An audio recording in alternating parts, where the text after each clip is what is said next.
Assalamualaikum warahmatullahi wabarakatuh.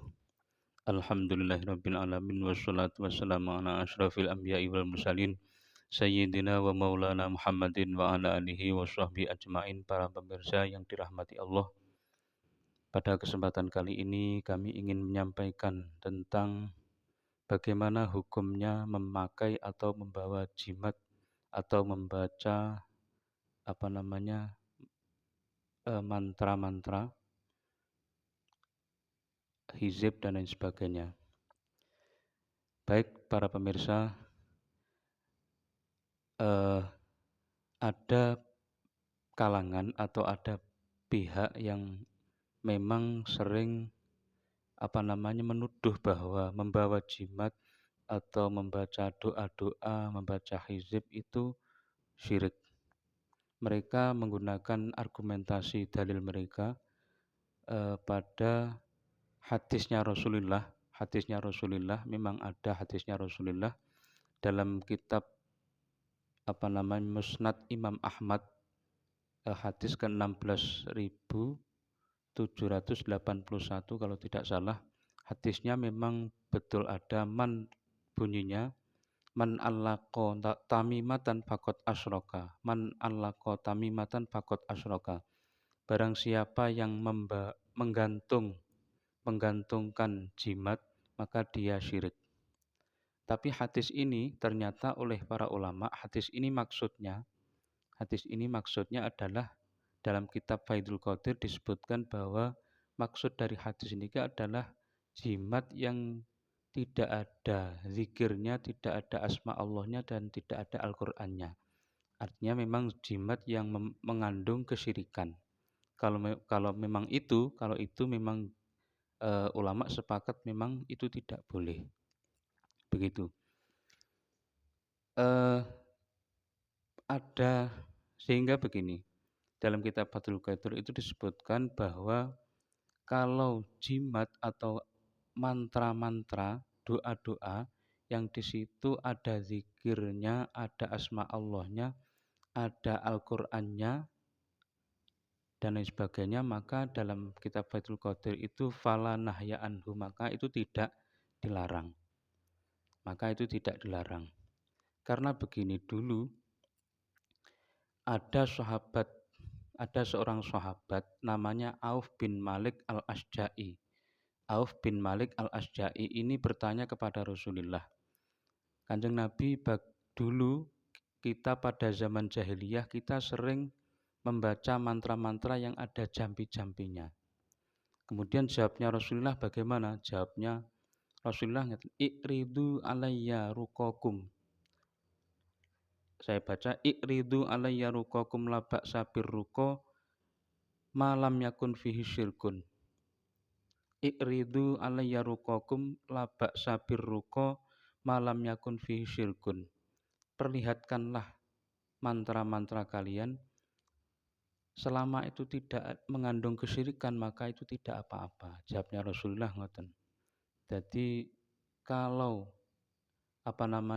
mantra itu tidak mengandung kesyirikan, maka jawabnya Rasulullah itu tidak apa-apa. Nah, terus bagaimana dengan jimat? Kalau mantra atau doa itu sudah ada tidak apa-apa? Bagaimana dengan jimat? Kalau jimat itu ada seorang sahabat namanya Abdullah bin Umar. Itu hadisnya itu panjang. Itu ringkesnya begini. Abdullah bin Umar itu kan diajari oleh Rasulullah tentang doa. Doa itu kalau dibaca setelah bangun dari tidur, maka orang yang bacanya terhindar dari gangguan jin. Kalau tidak salah begitu. Nah, kemudian Abdullah bin Umar kemudian mengajarkan doa-doa ini kepada anak-anaknya yang sudah balik.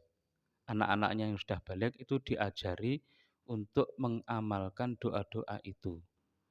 Nah, anaknya yang belum balik kan tidak bisa diajari, belum bisa membaca, belum bisa menulis. Nah, ini oleh Abdullah bin Umar ini doa itu ditulis. doa itu ditulis kemudian dikalungkan kepada anaknya yang belum balik. Nah ini kan namanya berarti jimat. Jimat jadi tabarruk kepada doa niku, ngalap berkah kepada doa itu dengan cara ditulis kemudian dikalungkan. Sehingga ini kemudian disebut dengan azimat. Jadi masalah azimat itu sudah beres sehingga kesimpulannya begini. Kesimpulan para ulama berarti memang ada mantra atau doa-doa yang memang diperbolehkan oleh syariat dan memang ada mantra-mantra yang tidak diperbolehkan. Lah, pertanyaannya adalah mantra-mantra atau doa-doa yang diperbolehkan itu syarat-syaratnya apa saja? Nih, kan begini. Jadi doa atau mantra-mantra itu yang diperbolehkan adalah yang tidak mengandung kesyirikan. Yang tidak mengandung kesyirikan. Nah, itu kemudian syarat-syaratnya apa saja? Syarat-syaratnya disebutkan oleh para ulama. Yang pertama, doa atau mantra-mantra itu atau jimat niku. Yang pertama harus berisi kalamullah atau asma Allah atau kalamnya Rasul atau ada Al-Qur'annya. Itu syarat yang pertama harus ada kalamullah atau asma Allah atau kalamnya Rasulullah atau ada Al-Qur'annya atau ada zikirnya. Itu yang pertama. Kemudian yang kedua harus berbahasa Arab. Atau kalau tidak berbahasa Arab maka harus diketahui maknanya. Namun ada ulama yang menyatakan bahwa kalau boleh tidak diketahui maknanya asal yang memberikan ijazah itu harus seorang yang alim atau seorang ulama atau orang yang betul-betul bisa bertanggung jawab sehingga dia tidak mungkin memberikan sebuah amalan yang ada kesyirikannya. Itu nomor 2.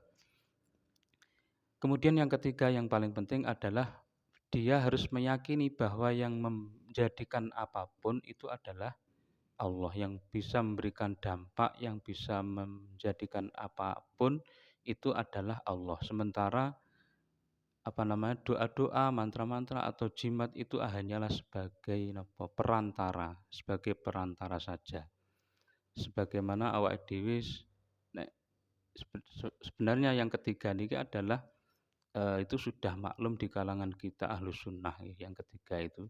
Sama halnya seperti kita minum obat. Kalau kita meyakini bahwa yang menyembuhkan itu adalah obat itu sendiri, maka itu kan nggih syirik.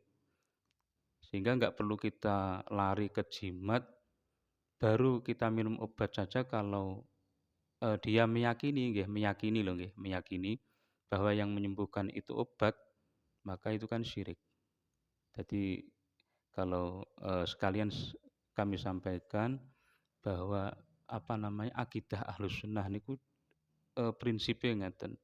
Jadi yang penting, jadi kita minum obat itu adalah perintah. Kita minum obat itu adalah perintah, tapi kita tidak boleh meyakini bahwa yang menyembuhkan itu adalah obat. Tapi nek gak minum obat ya gak sembuh. Dan terus solusinya bagaimana? Solusinya ngeten, akidah kita. Jadi yang menyembuhkan tetap Allah, tapi Allah menyembuhkan itu bareng-bareng ketika kita minum obat. Bareng-bareng ketika kita minum obat. Atau mungkin kita minum obat itu adalah tanda bahwa kita akan sembuh. Yang menyembuhkan tetap Allah. Jadi akidah kita agar aman itu seperti itu. Mungkin itu yang bisa kami sampaikan. Mudah-mudahan ada manfaatnya. Kurang lebihnya mohon maaf. Wallahul muwaffiq ila aqwamit thoriq. Assalamualaikum warahmatullahi wabarakatuh.